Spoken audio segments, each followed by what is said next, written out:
Hello friends. Imaginary நம்பர்ஸ்னு ஒன்று நிஜமா இருக்கா? இல்லை நாம தான் இருக்கிறதா கற்பனை பண்ணிக்கிறோமா? அப்படியே இருந்துச்சுன்னா, அது நம்ம பொதுவாக யூஸ் பண்ணுற நம்பர்ஸ்லேருந்து எப்படி வித்தியாசப்படுது?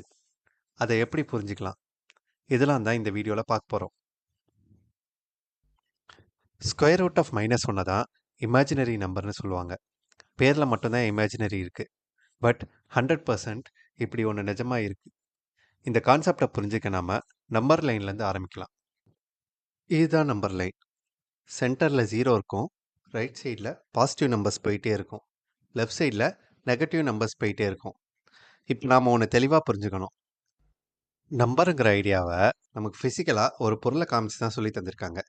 நம்ம மைண்ட்லேயும் அது அப்படியே செட் ஆகிடுச்சு. 3 பென்சில், 4 ஆப்பிள் அப்படிலாம். நம்ம டெய்லி யூஸ் பண்ணுறதும் மோஸ்ட்லி இந்த மாதிரி ஃபிசிக்கல் ஆப்ஜெக்ட்ஸ் ரிலேட்டடாக தான் இருக்கும். இங்கே நெகட்டிவ் நம்பர்ஸ் எங்கே வந்துச்சு? நம்மளால் ஃபிசிக்கல் ஆப்ஜெக்ட்ஸை நெகட்டிவில் சொல்ல முடியாது. இதில் எத்தனை பென்சில் இருக்குன்னு கேட்டால் 3 பென்சில்னு சொல்லுவோம். எதுவுமே இல்லைன்னா 0 பென்சில்னு சொல்லலாம். ஆனால் -3 பென்சில்னு எதையுமே நம்மளால் சொல்ல முடியாது. அப்படின்னா -3ங்கிற நம்பர் உண்மையாகவே இருக்கா? எஸ், நெகட்டிவ் நம்பர்ஸ் நிஜமாகவே இருக்குது. ஆனால் அது எந்த மாதிரி கான்டெக்ட்ஸில் யூஸ் பண்ணுறோங்கிறது தான் முக்கியம். இந்த negative numbers negative bank balance, transactions இது மாதிரி கான்டெக்ட்ஸில் தான் யூஸ் ஆகும். ஆனால் ஃபிசிக்கலாக காட்ட முடியாது. இதே மாதிரி தான் இமேஜினரி நம்பர்ஸும். அப்படி ஒன்று இருக்குது, ஆனால் ஃபிசிக்கலாக காட்ட முடியாது. சரி, நம்ம திரும்பவும் நம்பர் லைனுக்கு வருவோம்.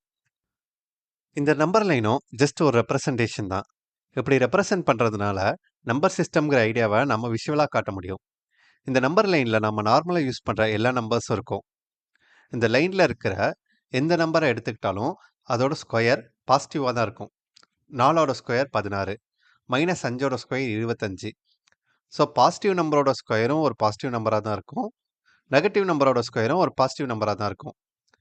அப்படி இருக்கும்போது ஒரு நம்பரோட ஸ்கொயர் நெகட்டிவாக இருக்க ஏதாவது சான்ஸ் இருக்கா?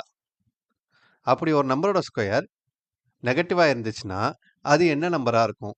இப்போதைக்கு அந்த நம்பரை ஐன்னு வச்சுக்கும். அதாவது ஐயோட ஸ்கொயர் -1 அப்படின்னு வச்சுக்கும். இந்த ஐங்கிறது இது வரைக்கும் நம்ம யூஸ் பண்ணாத ஒரு புதுவிதமான நம்பராக தான் இருக்கும். இப்போ இந்த நம்பரை நம்மளோட நம்பர் லைனில் எங்கே கொண்டு வருது? ஏன்னா இது நம்மளோட மற்ற நம்பர்ஸ் மாதிரி பிஹேவ் பண்ணல. இந்த புது நம்பர்ஸோட ப்ராப்பர்ட்டிஸ்லாம் வச்சு பார்க்கும்போது இந்த நம்பர்ஸ்க்கு ஒரு புது நம்பர் லைன் தேவைப்பட்டுச்சு.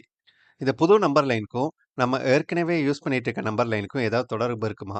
இந்த புது நம்பர்ஸோட ப்ராப்பர்ட்டிஸ்லாம் அனலைஸ் பண்ணி பார்க்கும்போது நம்ம மேத்தமேட்டிஷியன்ஸ் இந்த புது நம்பர் லைன் ஏற்கனவே இருந்த நம்மளோட நம்பர் லைனுக்கு பெர்பெண்டிகுலராக இருக்கும்னு கண்டுபிடிச்சாங்க.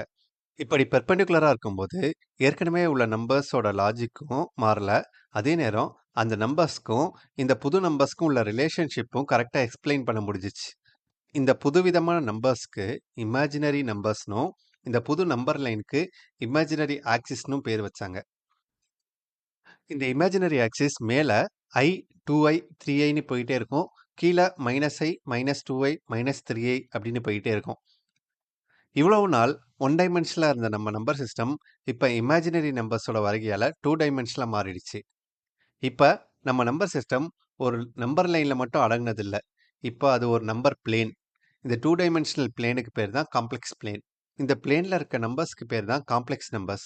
இந்த காம்ப்ளெக்ஸ் நம்பர்ஸ் ரியல் நம்பரும் இமேஜினரி நம்பரும் சேர்ந்த ஒரு கலவையாக இருக்கும். For example 1 + i, 2 + 3i, -3 + i அப்படிலாம் இருக்கும். இப்போ -1க்கும் ஐக்கும் ஒரு சின்ன கம்பேரிசன். 1 -1ஆல் மல்டிப்ளை பண்ணால் -1 வரும்.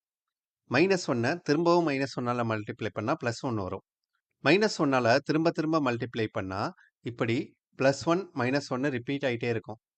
இதை பார்த்தா ஒவ்வொரு தடவையும் ஒரு நம்பரை -1ஆல் மல்டிப்ளை பண்ணும்போது அந்த நம்பர் பாசிட்டிவ் சைடும் நெகட்டிவ் சைடும் ஃப்ளிப் ஆகிட்டே இருக்கிற மாதிரி இருக்கும். இப்போ ஐக்கு வருவோம். 1ங்கிற நம்பரை ஐயால் மல்டிப்ளை பண்ணால் ஐ வரும். அந்த ஐயை மறுபடியும் ஐயால் மல்டிப்ளை பண்ணால் -1 வரும். இந்த -1 மறுபடியும் ஐயால் மல்டிப்ளை பண்ணால் -i வரும். இந்த -ஐயை ஐயால் மல்டிப்ளை பண்ணால் திரும்பவும் +1 வரும். இந்த ஒவ்வொரு ஸ்டெப்பும் பார்த்தீங்கன்னா ஒரு ஃப்ளிப் மாதிரி இல்லாமல் ஒரு ரொட்டேஷன் மாதிரி இருக்கும். ஒவ்வொரு தடவை ஒரு நம்பரை ஐயால் மல்டிப்ளை பண்ணும்போதும் அந்த நம்பர் 90 டிகிரிஸ் ரொட்டேட் ஆகும். அது எப்படி ஒரு நம்பர் ரொட்டேட் ஆகும் அப்படின்னு யோசிக்கிறீங்களா? இந்த ரொட்டேஷன்ங்கிறதும் ஒரு ரெப்ரசன்டேஷன் தான். இந்த மாதிரி ரெப்ரசன்டேஷன் பல ப்ராப்ளம்ஸ சால்வ் பண்றதுக்கு ஹெல்ப்ஃபுல்லா இருக்கும். இந்த ஐடியா நமக்கு ரொட்டேஷன்ல மாடல் பண்றதுக்கு ரொம்ப யூஸ்ஃபுல்லா இருக்கும். அதனால தான் நம்ம எலக்ட்ரிக்கல் அண்ட் எலக்ட்ரானிக்ஸ் வேவ் அனாலிசிஸ்க்குலாம் இந்த இமேஜினரி நம்பர யூஸ் பண்றோம். இந்த imaginary numbers and complex numbers பத்தி இன்னும் விரிவா நம்ம அடுத்த வீடியோல பார்ப்போம்.